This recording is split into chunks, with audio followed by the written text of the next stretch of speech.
मैं हूं आशुतोष, आप देख रहे हैं टेलीकास्ट न्यूज़।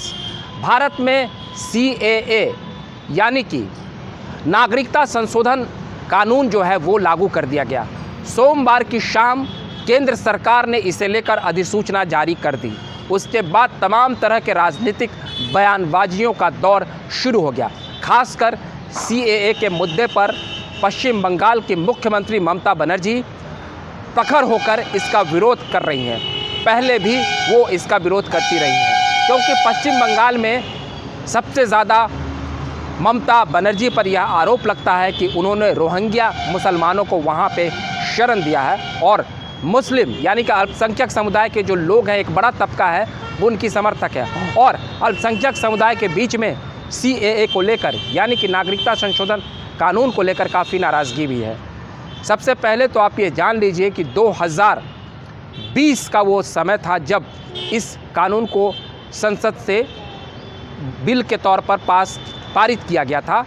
अब उसके बाद ये जो कानून है इसे अभी लागू किया गया है और अब देश में लोकसभा का चुनाव भी होने वाला है। जाहिर सी बात है, भाजपा के लिए ये एक बहुत बड़ा मुद्दा रहा है और इसे वो अपने आने वाले चुनाव में भी भुनाएगी, क्योंकि नागरिकता संशोधन कानून को लेकर जब 4 साल पहले, कोरोना के पहले की अगर हम बात करें तो 2020 में जब इसे संसद से इस बिल को पास किया गया था तो विरोधी पार्टियां जो हैं, कांग्रेस के समर्थन में तमाम देश की जो विपक्षी पार्टियां थीं वो इसे लेकर ज़ोरदार प्रदर्शन कर रही थी। शाहीन बाग का वो प्रदर्शन आपको याद ही होगा, पूरे देश वहाँ से आंदोलन उठकर पूरे देश भर में एक व्यापक आंदोलन हुआ था। उसके बाद सरकार ने इस कानून को लेकर थोड़ी रियायत दी और उसके बाद इसे लागू नहीं किया था, लेकिन अब लागू कर दिया गया है।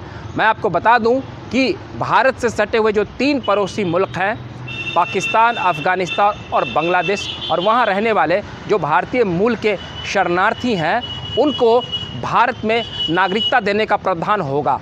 इसके लिए एक पोर्टल भी तैयार किया गया है और ख़ासकर वहाँ पर जो 6 धर्म के लोग रहते हैं, हिंदू, सिख, ईसाई, बौद्ध, पारसी और ईसाई धर्म के जो लोग हैं उन्हें भारत में जो है जगह दी जाएगी। ऐसे लोग जो इन 3 मुल्कों में बतौर शरणार्थी रहते हैं, उनको वहाँ की नागरिकता नहीं है, उन्हें भारत लाने की योजना बन रही है।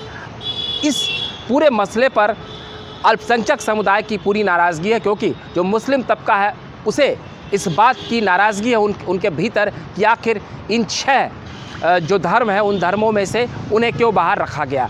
क्योंकि अब मैं आपको बता दूं कि बांग्लादेश, पाकिस्तान और अफ़गानिस्तान ये तीनों इस्लामिक कंट्री हैं, यानी कि मुस्लिम आबादी जो है यहाँ पर वो बहुसंख्यक है। जी हाँ, तो इस वजह से भारत सरकार का जो तर्क है, उनका कहना है कि जो वो मतलब मुस्लिम समुदाय यहाँ पर बहुसंख्यक की भूमिका में है, तो उनकी नागरिकता को लेकर या उनके वहाँ पर उस देश में उनकी सुरक्षा को लेकर, उनके रहने को लेकर या उन्हें तमाम तरह की जो सुविधाओं को लेकर कोई दिक्कत नहीं है।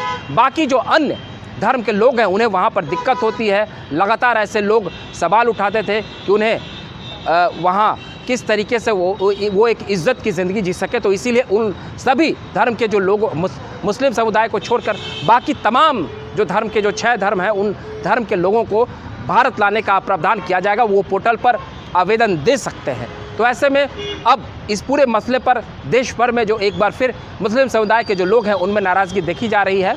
हालांकि बिहार की अगर हम बात करें तो कांग्रेस के कद्दावर नेता हैं, पूर्व में कार्यकारी प्रदेश अध्यक्ष भी रहे थे कौकब कादरी, उन्होंने इस मसले का स्वागत किया है। केंद्र सरकार की जो ये CAA जो लागू की है, उन्होंने उसका स्वागत किया है। कई जो राजनेता हैं वो इस मसले पर सरकार का समर्थन भी कर रही है, लेकिन कई लोग नहीं कर रही है। ममता बनर्जी सरीखी जो नेता हैं, ममता बनर्जी ने ज़ोरदार तरीके से कहा है कि वो पश्चिम बंगाल में जो है नागरिकता कानून को लागू नहीं होने देगी। बहरहाल केंद्र सरकार ने तो अपनी नीति स्पष्ट कर दी है और अमित शाह ने कह दिया है कि ये नागरिकता छीनने का कानून नहीं है, बल्कि नागरिकता बहाल करने का कानून है। आपको हमारा ये वीडियो अच्छा लगा हो तो उसे प्यार दे दे। अगली बार हम फिर नए वीडियो के साथ हाजिर रहेंगे, तब तक के लिए आप हमें इजाज़त दीजिए। बहुत बहुत धन्यवाद।